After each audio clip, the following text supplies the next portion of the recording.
नमस्कार दोस्तों, पिता पुत्र की ऐसी जोड़ी आपने नहीं देखी होगी जिन्होंने साथ में पढ़ाई की, दौड़ लगाई, एक दूसरे के डाउट्स क्लियर करे और फिर एक साथ ही यूपी पुलिस में भर्ती भी हो गए।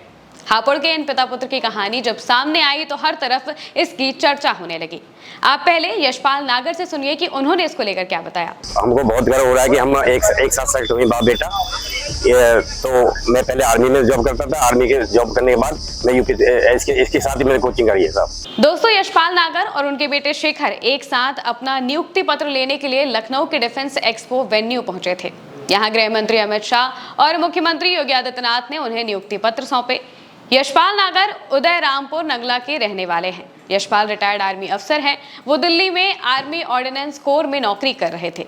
इससे पहले साल 2019 में वो 16 साल तक देश की सेवा करने के बाद आर्मी से रिटायर हो गए। भारतीय सेना में वो साल 2003 में भर्ती हुए थे। इसके बाद उन्होंने दिल्ली में आर्मी ऑर्डिनेंस कोर में नौकरी शुरू कर दी। इस दौरान उनका बेटा शेखर नागर पुलिस की तैयारी करने लगा। वो बेटे की तैयारी कराने की कोशिश में खुद भी पुलिस की तैयारी करने लगे। देर रात तक पढ़ने के साथ ही सुबह को दौड़ लगाने और एक्सरसाइज करने के दौरान साथ ही रहते। दोनों ने पढ़ाई के लिए लाइब्रेरी ज्वाइन कर ली। वो साथ साथ पढ़ते और एक दूसरे के डाउट्स क्लियर करते।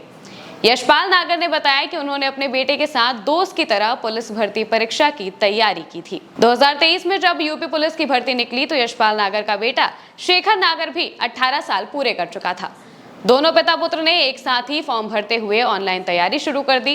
2024 में परीक्षा के बाद आए रिजल्ट में दोनों का सिलेक्शन भी हो गया। अब जब नियुक्ति पत्र सौंपे गए तो पिता पुत्र का एक ही बैच में सिलेक्शन भी हुआ। अब पिता और बेटे एक समय पर एक साथ ही ट्रेनिंग लेंगे, जिनको लेकर दोनों काफी एक्साइटेड और खुश हैं। पिता शाहजहांपुर तो बेटा बरेली में ट्रेनिंग लेगा। इसी महीने दोनों ट्रेनिंग के लिए जाएंगे। यशपाल की पत्नी एक हाउसवाइफ हैं। शेखर के अलावा उनकी एक बेटी और बेटा भी है। दोनों ही पढ़ाई कर रहे हैं। यूपी पुलिस में सिपाही पद पर भर्ती होने के बाद शेखर ने कहा कि वो आगे भी परीक्षाओं की तैयारी करते रहेंगे। शेखर ने कहा कि पिछले 2.5 साल से परीक्षा की तैयारी कर रहे थे। इसके साथ ही शेखर सीडीएस और यूपी दरोगा की परीक्षा की तैयारी भी कर रहे हैं। शेखर नागर ने बताया कि वो बेहद खुश हैं कि उनके पिता अब सेना की नौकरी से रिटायर होकर 41 साल की उम्र में पुलिस की वर्दी पहनकर देश की सेवा करेंगे। दोस्तों, यूपी पुलिस में विशेष रूप से सेना के रिटायर्ड जवानों के लिए कोटा निर्धारित किया होता है, जिसके तहत यशपाल नागर का सिलेक्शन हुआ। अब दोनों की नियुक्ति पत्र मिल चुका है। अपॉइंटमेंट लेटर मिलने के बाद दोनों पिता बेटे के चेहरे पर खुशी साफ झलकती रही और इस दौरान उनका वीडियो भी बनाया गया।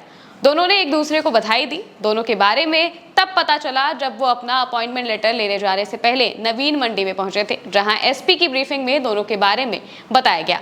हालांकि आप इन पिता पुत्र की जोड़ी को लेकर क्या सोचते हैं, हमें कमेंट करके जरूर बताइएगा। मैं हूं महिमा और आप देखते रहिए भारत एक सोच।